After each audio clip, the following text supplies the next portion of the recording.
আজকের আবহাওয়াটা দেখতেই পাচ্ছ, আকাশ দেখে কিরকম আবহাওয়া।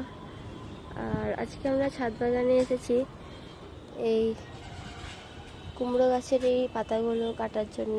দেখতেই পাচ্ছেন কতটা বড় হয়েছে, হাতে সাইজ দিয়ে দেখিয়ে দিচ্ছি কতটা বড় হয়েছে।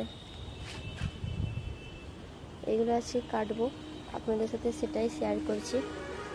আর এখানে দেখতে পাচ্ছেন এই কুমড়ো গাছগুলো, এই গাছগুলো জানি না কেন এরকম হয়ে গেল, পাতাগুলো হলুদ হয়ে গেল, শুকিয়ে গেছে। এখানে পাতাটা দেখতে পাচ্ছেন, এগুলো আজকে কেটে নেব। তো চলুন।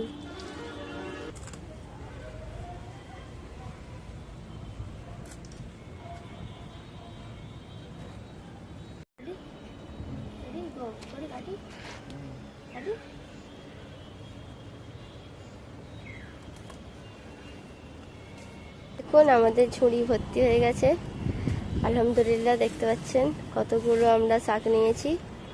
এবার আরও একটি গাছ কাটা হচ্ছে, দেখুন। এবার এই ঝুড়িটাও ভর্তি হয়ে যাবে আস্তে আস্তে। আলহামদুলিল্লাহ আমাদের দুটো ঝুড়ি ভর্তি হয়ে গেছে, এই একটা ঝুড়ি আর এই একটা ঝুড়ি। কতগুলো শাক হয়েছিল আপনারা দেখতেই পাচ্ছেন।